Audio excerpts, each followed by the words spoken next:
Cave Mila Fulcher. 100,000 welcomes. Cave Mila Fulcher. Macree. 100,000 welcomes my heart. It's a kind of prayer, if you make it so, where you look within and you see all the good bits and all the bits, and you say, welcome to all. Cave Mila Fulcher, Cave Mila Fulcher, Cave Mila Fulcher, Macree. Cave Mila Fulcher, Cave Mila Fulcher, Cave Mila Fulcher, Macree. In every heart a forest grows, in every heart a greening field, in every heart a forest grows, in every heart a greening field. Cave Mila Fulcher, Cave Mila Fulcher, Cave Mila Fulcher, Cave Mila Fulcher, Cave Mila Fulcher, Cave Mila Fulcher, in every heart a candle flame, in every heart a fire burns, in every heart a shining star, in every heart a golden sun. Cave Mila Fulcher, Cave Mila Fulcher, Cave Mila Fulcher, Cave Mila Fulcher, Cave Mila Fulcher, Cave Mila Fulcher, in every heart a darkness dwells, in every heart a shadow falls, in every heart a pain, a fear, in every heart a sacred wound. Cave Mila Fulcher, Cave Mila Fulcher, Cave Mila Fulcher, Cave Mila Fulcher, Cave Mila Fulcher, Cave Mila Fulcher, in every heart a mystery veiled, in every heart a truth unknown, in every heart a secret name, in every heart a lovely dream. Cave Mila Fulcher, Cave Mila Fulcher, Cave Mila Fulcher, Cave Mila Fulcher, Cave Mila Fulcher, Cave Mila Fulcher,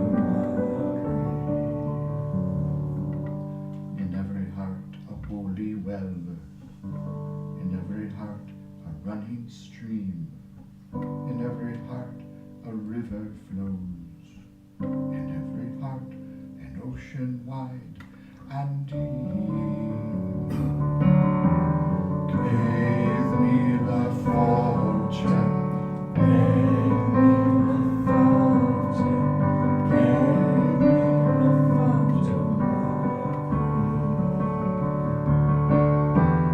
Cave Mila Fulcher, Cave Mila Fulcher, Cave Mila Fulcher, Macree.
need for prayer is as great as our need for bread.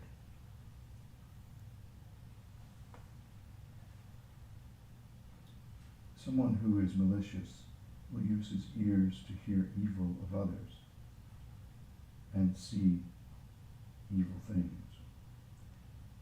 But a good person says that he has 1,000 eyes and ears, that had he 1,000 eyes and ears, he would use them to contemplate the vision of God forever, and to hear devotional songs, and employ his 5,000 tongues to sing God's praises. It is only after I have prayed here every day that I feel the bliss of having tasted the food of wisdom. For the one who wishes to be a real human being, bread is not his food. They count little to him. His real food is prayer.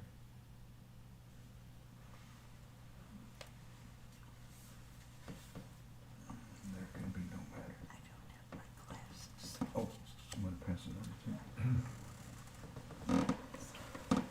you. There can be no manner of doubt that this universe of sentient beings is governed by a law. If you can think of law without its giver, I would say that the law is the lawgiver. That is God. When we pray to the law, we simply yearn for knowing the law and obeying it.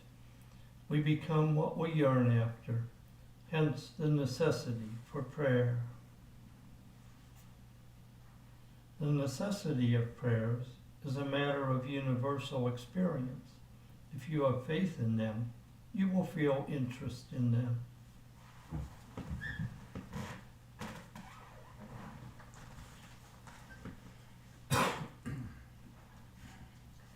As food is necessary for the body, prayer is necessary for the soul.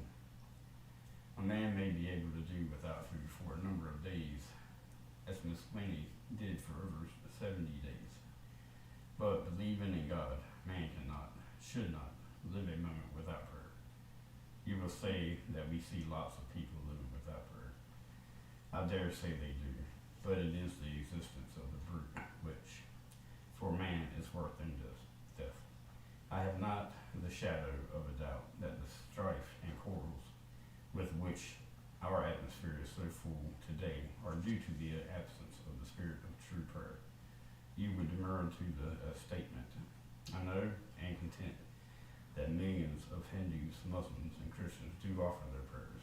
It is because I had thought you would raise the objection that I use the words true prayer.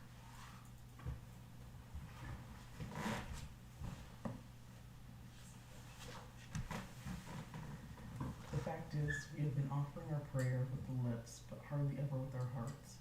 And is to escape, if possible, the hypocrisy of the lip prayer that we in the ashram repeat every evening, the last verses of the 2nd chapter of the Bhagavad Gita. The condition of the equitable in spirit that is described in those verses, if we contemplate them daily, is bound slowly to turn our hearts toward God. If you would base your education on the true foundation of a pure character and pure heart, there is nothing so helpful as to offer your prayer every day truly and religiously. Prayer is even more essential for the well-being of the soul than is food for the maintenance of the body. It becomes necessary to give up food on occasion in order to benefit the body, but prayer may never be abandoned. If we provide food for the body, which is perishable, then surely it is our primary duty to provide food for the soul, which is imperishable, and such sustenance is found in prayer. The real meaning of prayer is devoted worship.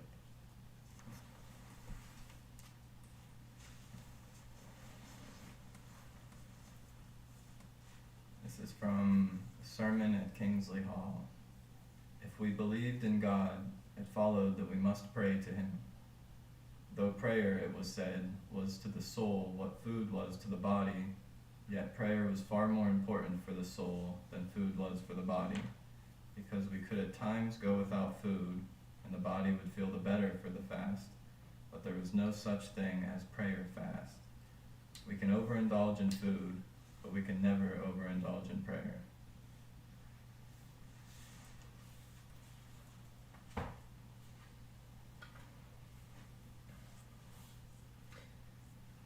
The Eternal Duel. A friend writes, in an article entitled "The Tangle of Ahimsa," appearing in Young India of October 11th, you have stated most forcefully that cowardice and ahimsa, nonviolence, are incompatible.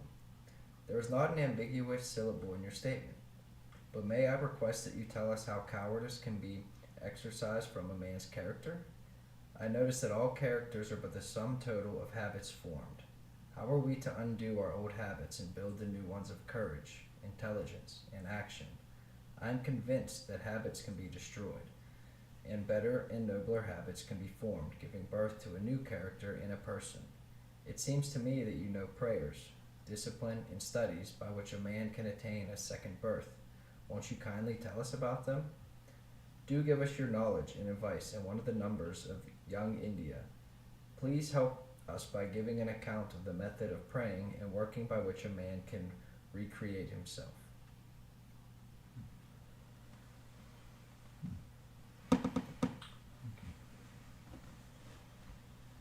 Any thoughts on that reading? I'm curious of the lines that are read from the Bhagavad Gita. Mm-hmm.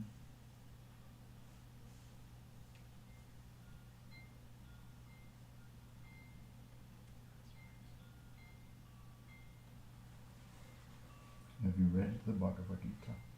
I got halfway through the first book, and I really enjoyed it. I just haven't got back to it yet.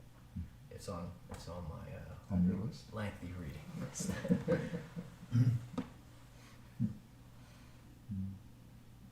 Gandhi loved the Bhagavad Gita, especially. And he loved the story of Rama and Sita, the Ramayana. And he loved the Gospels. Do you remember what he once said about the Gospels and Christians? Never met one. He never met a Christian. Because a Christian is supposed to be somebody who follows the teachings of Jesus. And Gandhi, in all his humility and wisdom and insight, was being very honest. He said, I've not actually met anyone yet who's followed the teachings of Jesus. It's quite a thing to say, but a devastating critique for all of us that claim to be Christians. Any other thoughts? I think I remember he met some pretty serious Quakers in South Africa that almost had him convinced, but he had like a sharp point as to like, nope, even them, like they're great, but even them, you know. Yeah. He's saying that through prayer we can change.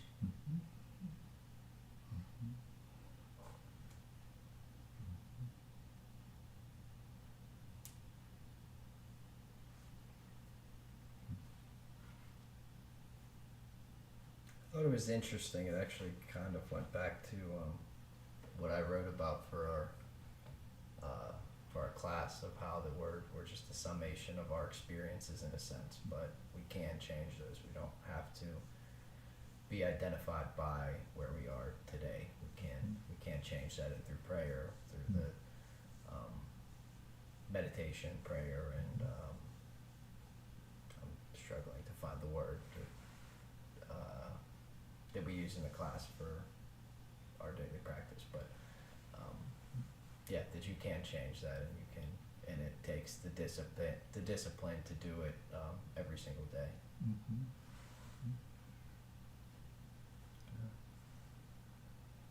Centering prayer. I don't know why I couldn't think of that. Centering prayer. What is prayer for Gandhi? What would you say? Food for the soul. Food. Right, we eat a meal 3 times a day. We gather together to pray 3 times a day. Food for the soul, if we're hungry. And individually, alone in our prayer closet, our room, walking in nature, that's also prayer, of course, and that's important too. But Gandhi was real big on praying together. He believed there was special beauty and power, transformation in gathering together to pray, to sing and to pray, actually, for Gandhi too. You can tell I kind of like the guy. It seems from some things I've experienced that when there's a group, if you have a group of 10 people, it makes the prayer more than 10 times. It's, is that word Exponential. exponential? Yeah. So, yes, I like praying in groups. Even sitting silence feels more powerful to me in group. Mm. Yes. And easier, like it creates a field of silence. It helps hold your mind to it better.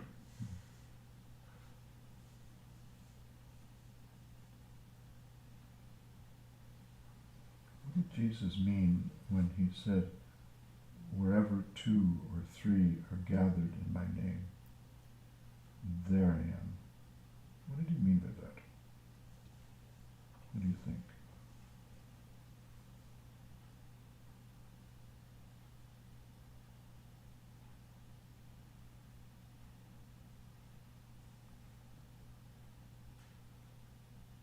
Does it have anything to do with prayer? Maybe 2 or 3 together kind of prayer, maybe? Yeah. Maybe, yeah. Fits. There's something there. Yeah. And in the case of Jesus' words, there's someone there. Yeah.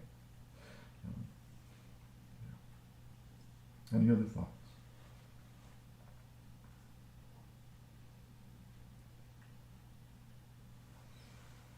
Close with a song.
close of this day, we give you thanks for your great love for the entire world and everyone who lives in it. And we give you thanks for the privilege of prayer, the moments we can experience the quiet, the silence, the presence of your Spirit.